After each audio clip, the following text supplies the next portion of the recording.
Bueno, vamos a seguir tratando la composición de la materia y cómo se calcula la masa molecular de los distintos compuestos. Habíamos dicho que la materia pues estaba constituida por átomos, que no había átomos, que todos los átomos del universo no eran iguales, diferían en el número de protones, y eso hacía que existieran distintos tipos de sustancias que se llaman elementos. Luego los elementos se combinaban entre sí de manera así química, se enlazaban y formaban los compuestos. Y entonces la unión de dos o más átomos formaban lo que se llama una molécula. O sea que la representación de un compuesto es cómo está estructurada la molécula, por qué tipo de átomos y en qué cantidad, ¿verdad? Entonces, pero ¿cómo se determina la masa de esos átomos o de esas moléculas? Si sabemos que distintos compuestos, distintas sustancias tienen diferente masa. Entonces, pues para la masa atómica, que sería la masa de un átomo, se suma el número de protones más el número de neutrones que tenga el átomo. Por ejemplo, habíamos dicho que el átomo de hidrógeno tenía un protón y nada más un protón. Entonces el peso atómico del hidrógeno es unidad. ¿Una unidad de qué? Pues ya ven que la masa la medimos normalmente que en gramos, kilogramos, libras. Eh, Hay muchas unidades, ¿no? Pero en este caso a nivel atómico se les llama unidades de masa atómica. Entonces el átomo de hidrógeno tendría una masa de una unidad de masa atómica. El carbono, por ejemplo, el carbono normal, que tiene 6 protones y 6 neutrones, en total serían 12 partículas. Entonces tendría una masa de 12 unidades de masa atómica. Acabo de decir el carbono normal. ¿Qué significa eso? Habíamos dicho que cuando cambiaba el número de protones del núcleo del átomo ya se convertía o era un elemento distinto. Pero si cambia el número de neutrones, el elemento sigue siendo el mismo, aunque se difiere de los otros átomos en su masa, pero sigue siendo carbono. Entonces tenemos tipos de átomos de carbono. Y a los tipos de un mismo elemento que difieren en el número de neutrones se le llama isótopos. Entonces el carbono, tenemos un carbono que le decimos carbono 12 y el carbono 14. Es decir, hay átomos de carbono que su masa atómica es de 12 unidades de masa atómica y otros de 14. Y estos están presentes en la naturaleza. Entonces decimos que son isótopos del carbono y muchos elementos tienen isótopos. Entonces, pero la abundancia en la naturaleza es distinta. El más usual es el carbono 12, el carbono 14 es muy raro. O sea, está presente pero en mucha menor cantidad que el carbono 12.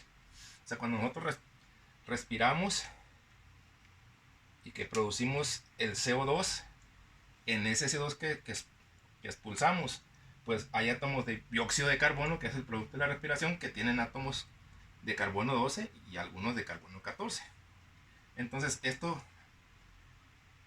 vamos a tratarlo más adelante, es esa rareza que se presenta, ¿verdad? Y entonces, esa es la masa de los átomos. ¿Cómo saco la masa molecular? O sea, la masa de los... Cuando ya se combinan los elementos y forman compuestos, pues se suman las masas atómicas de todos los átomos que forman esa molécula. Entonces, y sigue estando dada en UMAS, ¿verdad? Por ejemplo, el agua, que sabemos que está formada por dos átomos de hidrógeno y uno de oxígeno, pues sumo la masa atómica de los dos hidrógenos, que sería 2 UMAS, y como hay un oxígeno, un átomo de oxígeno tiene una masa atómica de 16. Entonces, en total serían 18 UMAS. Lo que pesa una molécula o la masa.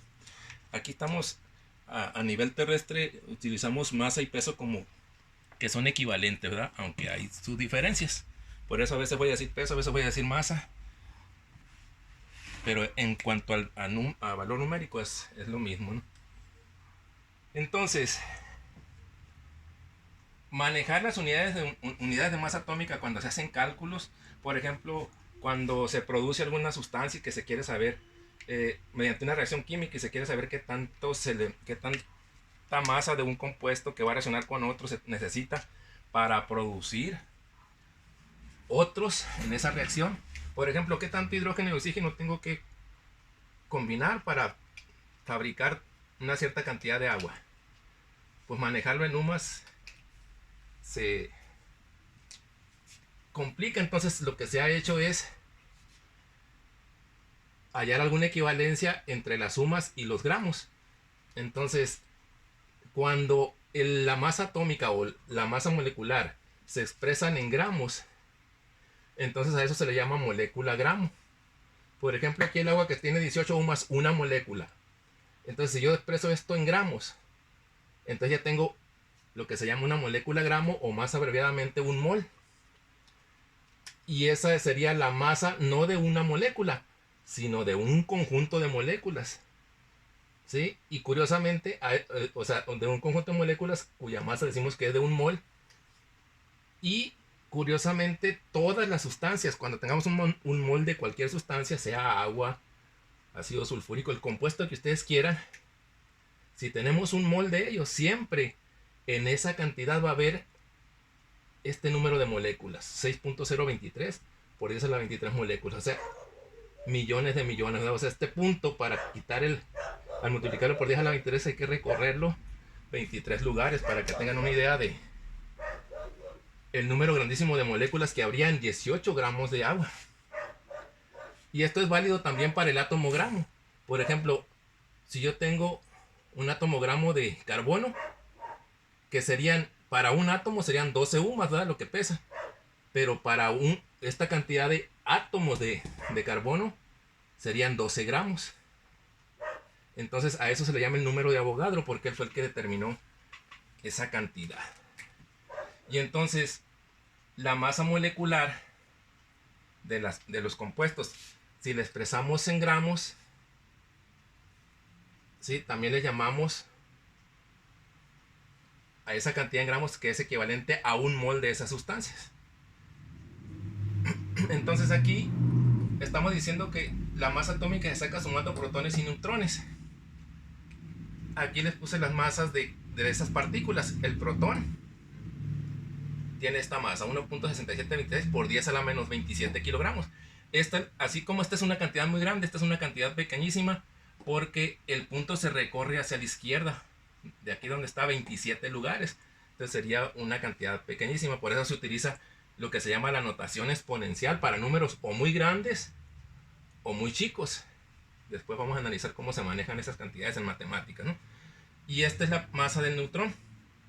Si se fijan, hay muy poca diferencia. Prácticamente tienen la misma masa. Sin embargo, el neutrón es un poco más pesado que el protón. Esta sería la masa del electrón. Fíjense que aquí está la menos 31 kilogramos. Entonces, el electrón acá no lo consideramos cuando sacamos la masa atómica, porque fíjense que esta masa, comparada con la del protón y el neutrón, es como 1840 veces más pequeña. Por eso se desprecian los electrones a la hora de sacar la masa atómica. Entonces, el cálculo de la masa molecular de las sustancias es aprender a hacerlo, es clave en química, porque para hacer cualquier cálculo en donde intervienen o reaccionan los compuestos, es necesario primeramente sacar la masa molecular o la cantidad de moles que tengamos de cualquier sustancia. ¿Sí? Ya sabemos que teniendo la cantidad de moles, pues también sabremos la cantidad en gramos o en kilogramos. Y entonces, ¿cómo se calcula la masa molecular? Pues nada más es considerando la molécula. Por ejemplo, si este es mi compuesto y quiero saber la masa molecular de esta sustancia que es el ácido sulfúrico, pues nada más veo el número de átomos y el tipo de átomos que la componen. Por ejemplo, veo que hay 2 hidrógenos. 2 hidrógenos. Hay un azufre y hay 4 oxígenos. Entonces lo único que necesito aquí es investigar y ver cuáles serían las masas atómicas de cada uno de esos átomos. Entonces el hidrógeno tiene un peso atómico de una UMA, es 1. Entonces aquí sería 2 por 1. El azufre tiene 32 UMAs. El oxígeno tiene 16.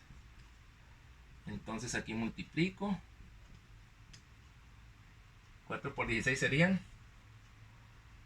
64, ¿no? Y entonces al sumar, esto me daría 98. 98 UMAs. O sea, una molécula, ¿no? Tiene esa masa.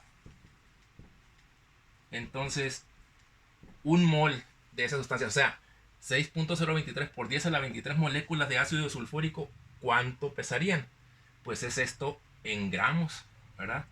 O sea, un mol de esta sustancia sería 98 gramos. Entonces, de esa manera se calculan las masas moleculares.